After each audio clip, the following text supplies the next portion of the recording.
Okay, so I will admit my brain is a little fried with all the basketball today and already doing two videos.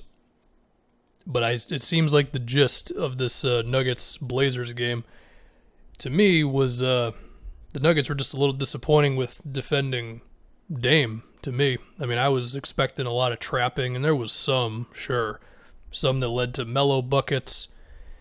And there were others throughout the game, but it just seemed kind of sporadic. I mean, there were a number of times where Dame had a one-on-one where he just shot a three. I think it was over Compazzo.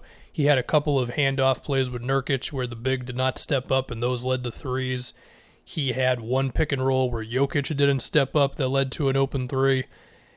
And he even had like one random post up that resulted in an Anthony Simons bucket. I mean, Dame had 13 assists and slight voice crack, sorry. My brain is a little too mushy at this point of the day to remember every single one of his assists, besides a couple to Melo and the one to Simons off the post up. But basically, Dame could just do whatever he wanted out there. And I was just expecting a lot more of something. I mean, there was some switching, and MPJ ended up on Dame a few times, and he blocked him once, and that's cool.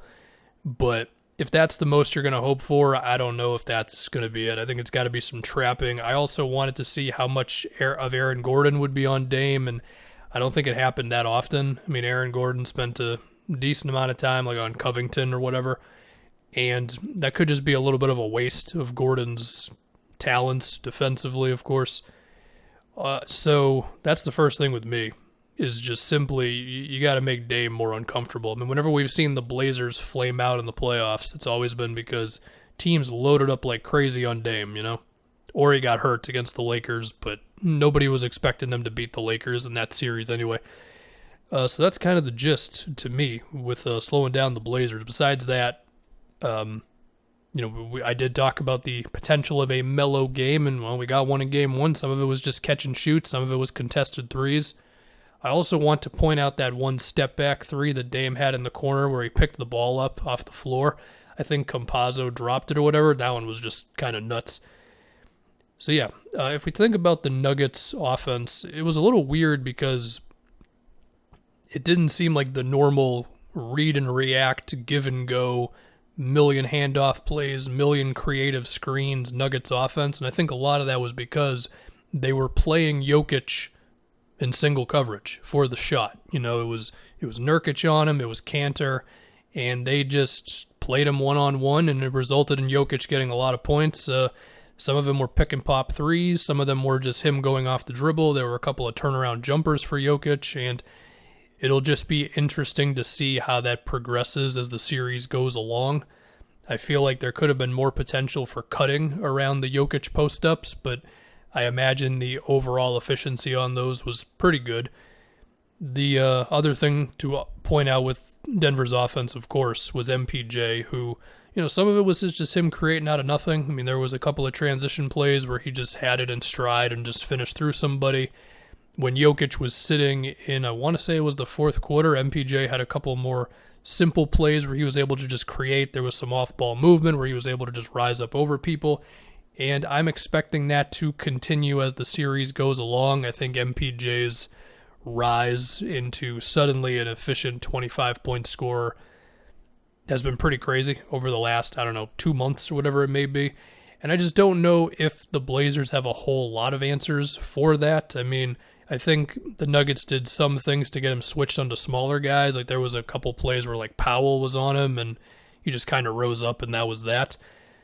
So we'll see there. There wasn't a lot of Derrick Jones Jr., at least from what I remember.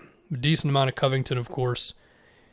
And I also wanted to think about with the Nuggets and some of their rotations, because to me, besides Jokic and MPJ, I think everything else is up in the air.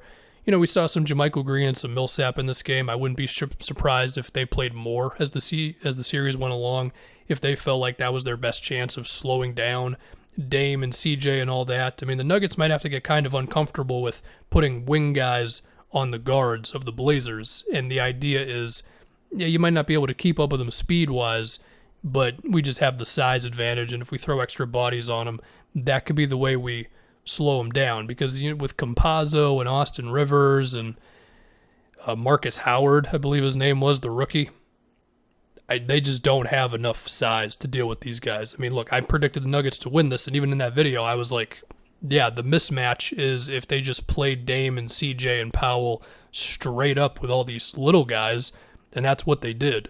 So, more trapping, perhaps putting more size on those dudes. We did see some MPJ on Dame, and I mean, it might have been okay overall, but I don't think that's going to be like the thing that really slows Dame down. So yeah, man, we'll see. I mean, of course, Blazers went nuts from three. Nuggets were okay from outside, and that's always going to be a thing. Similar to Mavs, Clippers, and similar to every game. That's the NBA nowadays, of course. So yeah, that's all I got for you. Third video of the day, fourth game of the day. I'm mentally exhausted, and I'm ready to get back at it tomorrow.